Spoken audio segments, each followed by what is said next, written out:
All right. So that was very helpful. We appreciate her, and hopefully next month we can get additional information. Okay, so we also have here with us Cece Vu. How are you? Yes, hi. Thank you for having me. I'm good, thank you. Fantastic. All right, and so you're here from NERT?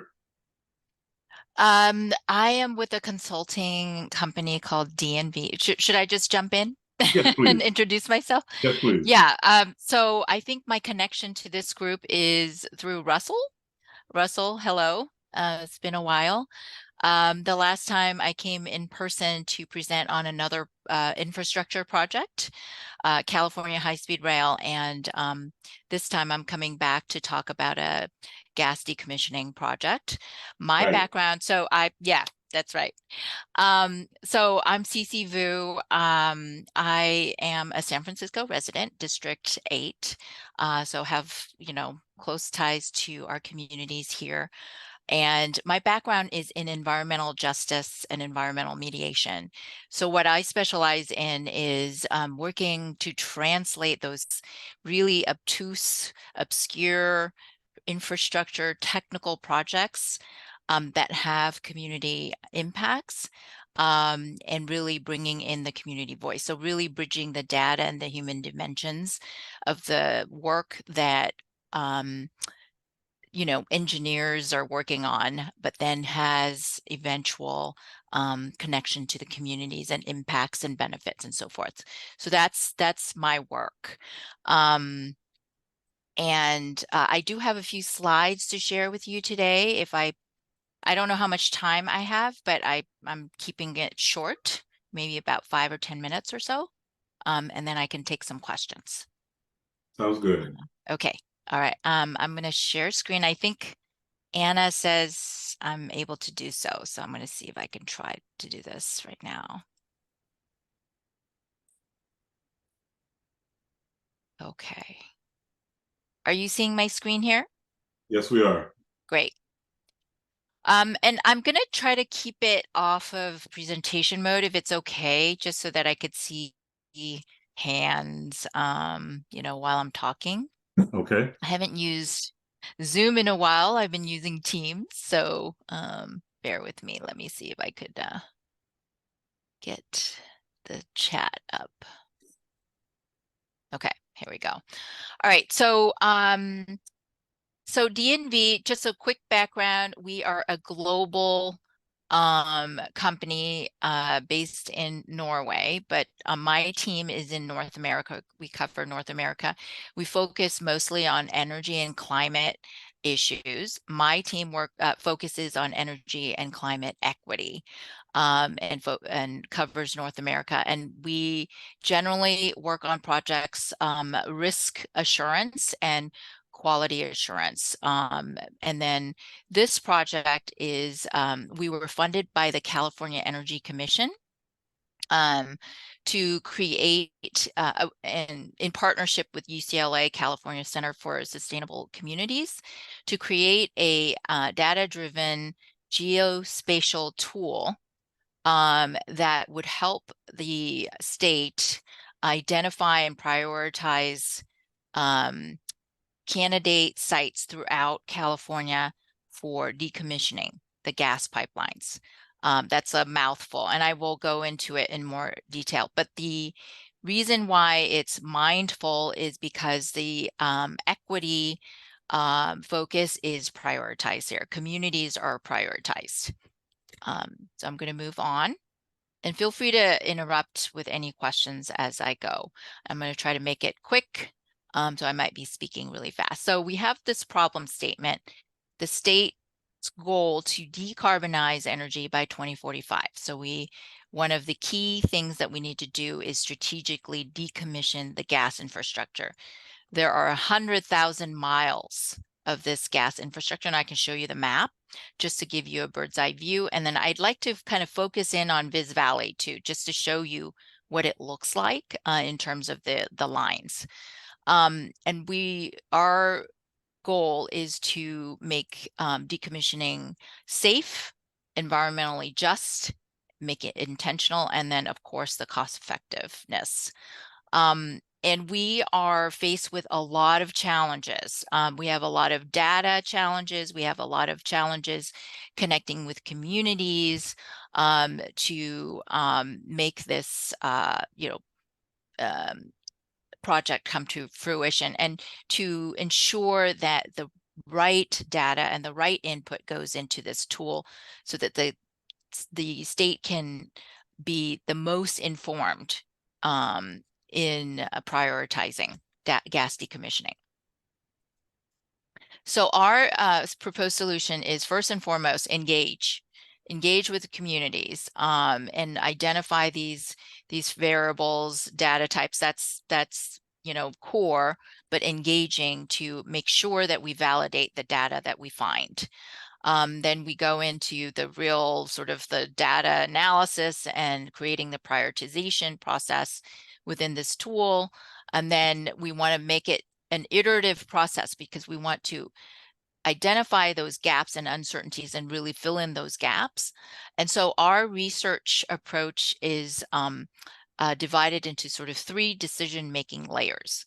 One is to assess the gas assets themselves. So the physical pipeline, what does that look like?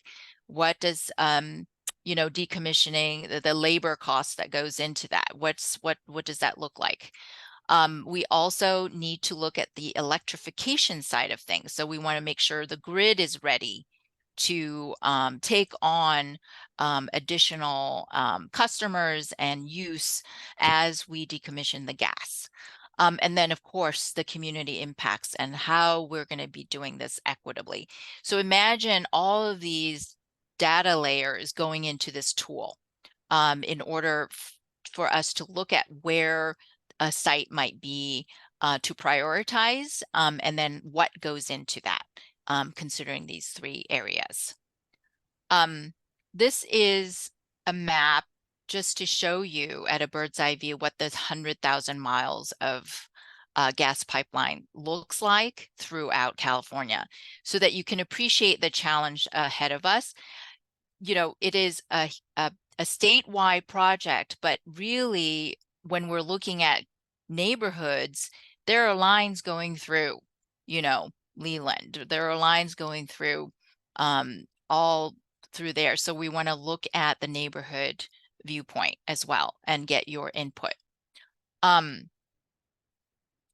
Maybe, and then I'll go back and I'll show you the PG&E map to give you an idea of where those transmission lines are. And we're only looking at transmission and distribution lines. We're not looking at the actual facilities.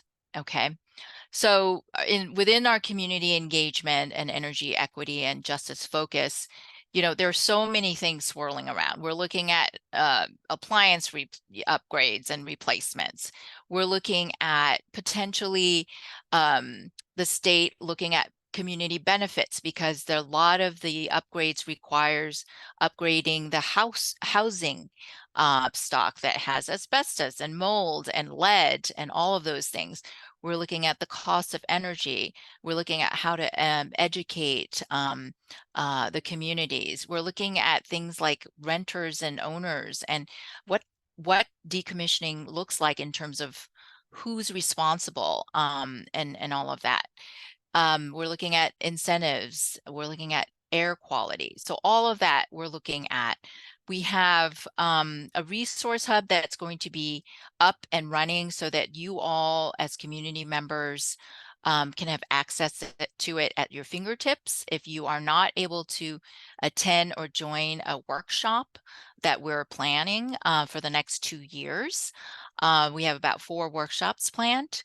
We're also engaging with cities. So we'd love to connect with Supervisor Walton, for instance. And we're connecting with CCAs, the PG&E, regional energy networks. We want to understand and quantify the end user impacts for inclusion into this tool.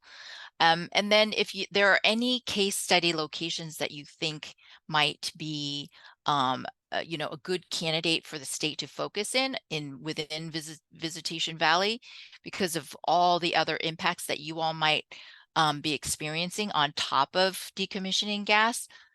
Please communicate that to me. So this is what May I ask, yes. how those community meetings there's a plan to get that information out? Yes. Yeah. Yeah, we will upload all information on the resource hub. We will make an effort to send out a notification To whom? to all That's the community question. members. Yeah, with all those details that should be coming up. The first workshop is aimed to be late October or so, so you should be hearing from us, and getting some notifications on that. Okay. Yeah. So here's the question. Yes. The list that you're using to notify people, is it going to go to all Californians within that area, or by email, mail, text message, or is it only going to go to CBOs? Or exactly, I'm asking, how is the information going to get out? Yeah, we want to be as nimble and flexible as possible in our outreach. So whatever avenue would serve the community best, we would like to do that. Currently, we don't have texting. We do have a MailChimp platform where we will be sending the notifications out to. So if we can validate addresses and contact information with you all, we can definitely make sure the information goes out to the right groups, the right people. And then we are also asking if, there are other avenues, other groups that you'd like us to connect with. Let us know that. I believe Kathy may have sent to you, Russell, an accommodation survey. We're surveying communities to see what languages, you're talking about LAO, that's needed in the communities to be translated. We have a compensation fund to compensate CBOs or community groups to help host satellite meetings. Because the challenge is, to conduct these statewide meetings, we don't want to make it so impersonal. So we want to be able to have you all connect with your communities in the ways that best serve the communities and best communicate with the communities. CC, can I ask a question? Of Okay, course. I'm still struggling to understand because when it's got the email, Yeah. it said decommissioning a pipe, gas line. Mm-hmm. I don't know what that means. So, I mean, let me boil it down to this. So, if California decommissions pipelines, Yes. gas lines, will my water heater, my natural gas water heater, and my natural gas stove work? So this is what we're trying to communicate to you, is that when the state identifies a segment for decommissioning, they need to do the outreach to the communities in the area to say, okay, we are prioritizing this segment. So what it means is, and don't quote me on this, this is probably going to be the process, but we're not there yet. Okay, we're identifying this segment because and it's in your community, it's in your neighborhood. These are the steps we're taking. We're going to do the assessment, and then eventually what's going to happen is we're going to ask you to replace your gas appliances with like, for instance, your stove with an induction stove, and we're going to walk you all through how to do that. Okay. And I then would we're say, going to, yeah.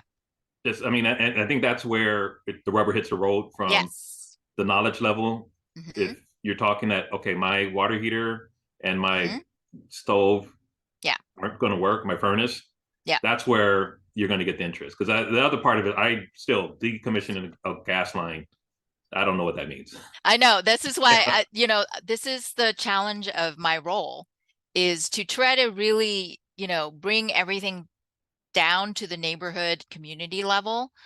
The work that we do to put the input into this tool will eventually translate to the neighborhood impacts and the neighborhood interests, right? Because if we say, you know, Leland Avenue, this is the segment that the state is targeting for decommissioning, but we don't get the input into the tool to identify and prioritize Leland, then it won't get there to have these rubber hit the road conversations, if you will.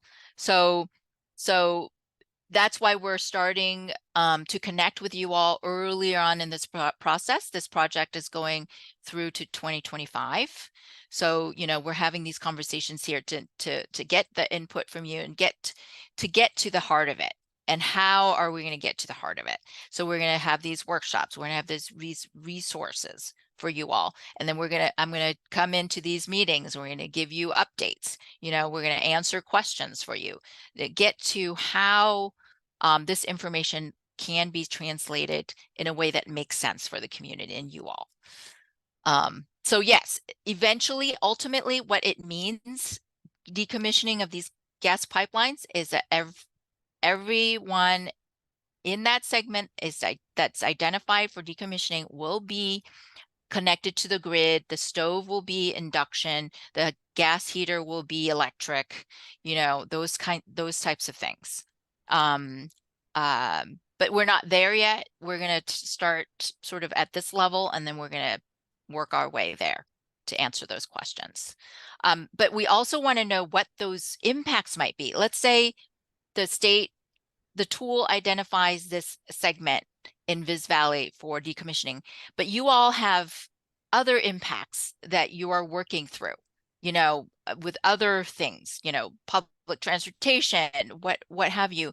So you need the state to consider other things as you are decommissioning. So they're not going to do it in a silo. For instance, we need this input from the community so that we can do this intentionally with the state, if that makes sense. Could I ask a question? Of course. Is it all or nothing approach? Because it sounds like you designate a location for decommissioning, but I'm just wondering how you anticipate rolling out this plan, because it looks complicated. And even when you say induction stove, I don't know what that is. Is that just simply an electric stove? Yes, Okay. it is. I know. See, we have to start from scratch with all of this. And the fact that this information isn't community level yet is where we need to start. We need to start to, you know, raise awareness about some of these very obscure projects that are sort of like in the engineering phase and in the planning phase at the state level. But yeah, so the goal of this is, you know, the governor's goal is to decarbonize, which means to take away gas, you know, fuel sources, and really be on the electric grid by 2045. With anything, it's a goal. It's not, you know, binary. So it's not like if you don't do it, then too bad. We have to work with you all. We understand human needs, human impacts, human interests, and benefits that need to be, you know, considered in order to roll this out. We want to prevent, you may have heard of this term. We want to prevent, for instance, stranded asset costs. So let's say Viz Valley, other neighborhoods in the area are ready to decommission their gas assets. What does it mean for Viz Valley if you all stay on gas because you aren't able to convert yet? Will you be left holding the costs of the gas, you know, service? What does that look like? You know, so all of these impacts to you all, we want to be able to consider and build data into this tool so that the state can look at it and say, this neighborhood, we need to really look at this. We need to consider these metrics to make it the most equitable. So it isn't all or nothing. It is a rolling out. And it's very complex in trying to prioritize which segment goes first. Let's say Leland is a candidate, a prioritized candidate, and the state uses this tool. It's as good as it is it a tool, and goes in and says, community, Viz Valley, our tool says that Leland is a segment that we can prioritize. Let's have a conversation. These are the things that we're going to do. This is the plan that we have. What impacts will this plan have on you all? What timeline do we need to, how do we need to pivot in order to make this happen for you all, so that we can get you all decommissioned and onto the grid, and in a way that all the residents, there's no hardship that's going to be put on you all because we're doing this. And we want to do it in a way that considers that. So all these conversations are going to be happening at that level once we're there. And so it's very important to get your feedback into the tool at the beginning, so that the state has as much information to go on as possible, so that they don't go in and do work that is going to impose and secondary impacts on you all. So does that make sense? I think the state has the intention to be as flexible as possible, considering community resources and needs. It does, I just have more questions now, but Of course. I know, I think we have to end a meeting today, but Yeah. obvious, I guess step forward is, of course, the manufacturing. I mean, of course, I mean, if you are replacing your water heater and there are only electric water heaters left, the choice is pretty straightforward. And also the people who will least likely change out their appliances are probably people who also have limited income. Yes. So yes, for sure. And then, so what incentives do we need to look at? What support does the state need to look at in order to make that happen for households that have those, income challenges, and whatever other challenges, health challenges, housing challenges. So all those intersectionalities count as well. As far as my work goes, and this is what I'm advocating for. I'm advocating for the state to consider equity and community needs and interests. All right, so this is this is deeper than I know, and I can go into a lot more. I really simplified the So listen, is it possible that you can come back next Thursday and finish this presentation? Yes. Up for today. And yes. So maybe next I'm happy Thursday at 9:15, is that okay? Let me, if I may, just check my schedule. I'll see if I could clear the schedule to come back. I'm pretty sure I could do it. Yeah. Okay. I will be back. Thank you so much. Our Okay. time's up for today, and this has been very enlightening. Thank you everybody for your time. Hope you have a great day, and see you all tonight at the disaster preparedness webinar that we're having. Take it easy. Thank you. Thank you so much, Ms. Vu. Thank you.